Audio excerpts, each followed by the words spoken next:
Hello guys, magandang buhay sa ating lahat. DM Baskets po mga ka-DM. At samahan nyo ako guys, maglilinis tayo ng isang 160 tons na uh, chiller. Air cooled ito mga kaibigan at Samil ang brand. Yan. Samahan nyo yan na gagamitin natin guys sa pressure washer na pang heavy duty kasi malaki at mataas din itong ating unit. Kaya yung heavy duty na pressure washer na gagamitin natin.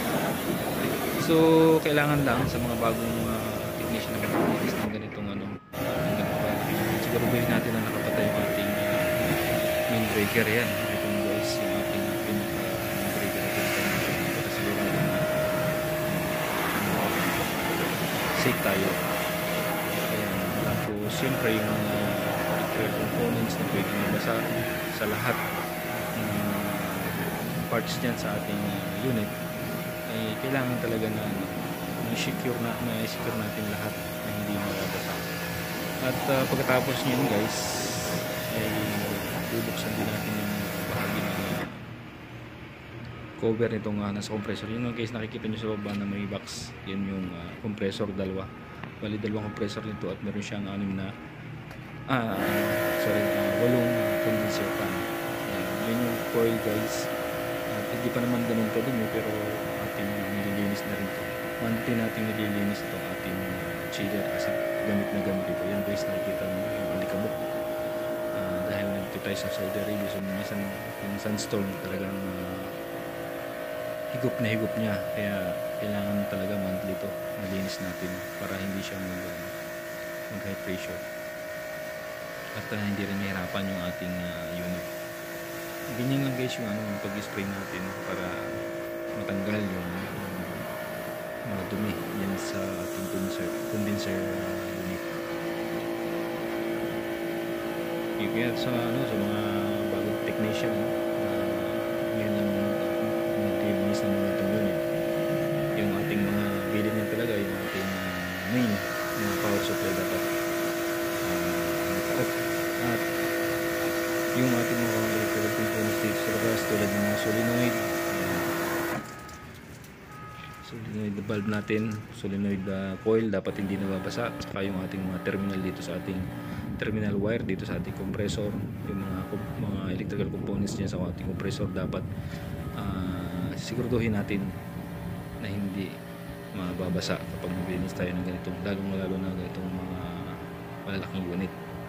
Dapat secure. Nilagyan natin ng plastic yan mga kaibigan. Yung mga electrical components natin nilagyan natin ng mga plastic at pagkatapos ito siyempre ating i-blower pa din, hahanginan natin yan. So hindi naman ganun kaselan linisan to. Yan, makikita nyo guys yung mga plastic na nilagay natin doon sa ating mga solenoid para hindi siya papasok ng tubig. Nilagyan natin ng cover plastic yun, tsaka yung mga importante lang talaga dito yon yung mga electrical components na hindi mababasa. So hindi naman masilan yung mga pins nito kasi titigas, kaya kaya natin linisin to. Basta yun lang mga electrical lang talaga ang ating ingatan na hindi mapapasok ng tubig. Kasi kapag pasok ng tubig, so maaari masira yung ating electrical control dyan sa ating unit, sa ating device, yung mga device natin guys. Yan, tulad ng mga solenoid, mga transmitter natin kapag napasok, yung transmitter natin sa pressure, high pressure transmitter at saka yung mga low pressure. Andyan din yung ating hindi na lang natin ipakita guys yung ating water flow switch. Yan, binuksan natin guys yung cover ng compressor. Tapos na tayo at binuksan natin para ma-check natin yung loob kung nabasa ba. Tapos hanginan natin to.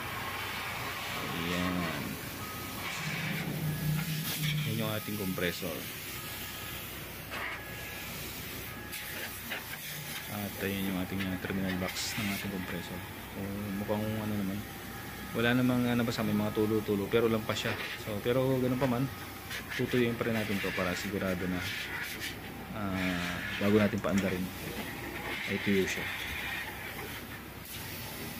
Yun lang guys, ano, sa mga bago yun lang yung ating mga bilin, ano. Pero sa mga veterano na ano na, kahit pikit sila alam na nila to.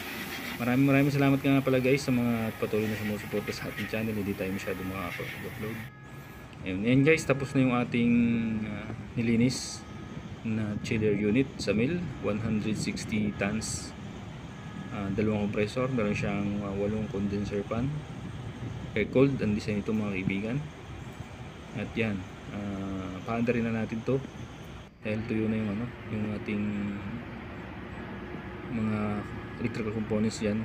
Hinangin na natin. Ayan guys, umaandar na siya.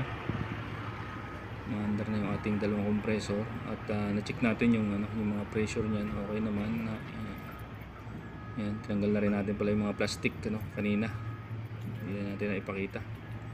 At sobrang init ngayon dito sa Saudi Arabia. Yan, okay na. Tuyo naman. Tuyo naman.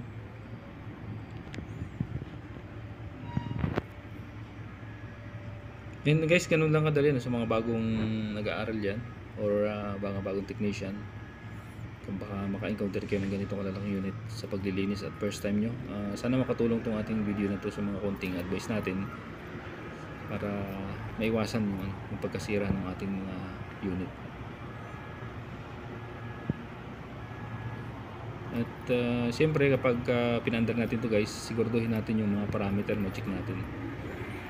Na-check ko na to guys, hindi ko lang naipakita kanina, pero yan, pinandar niyo yung ating unit at yan, malabo, hindi masyado makita. Yung ating water temperature supply natin is okay naman, saka yung return nya nasa 51 na yung kanyang water supply at yung kanyang return naman ay nasa 56. So paano pababayan kasi kaagad pa lang yung ating dalawang pressure. Ayan yung mga pressure ng ating bawat system. Ayan. Nasa 200 plus itong isa sa discharge at nasa 35 naman yung section. 134A nga pala ito mga kaibigan. 134A yung kanyang preyon. Ayan mga kadi, maraming salamat sa inyong lahat sa patuloy na sumusuporta. At hanggang dito na yung video natin. Hindi rin tayo masyado makapaggawain mga video, pero sana makatulong to sa mga bagong technician natin, sa mga bagong HVAC technician. Maraming salamat guys. God bless you.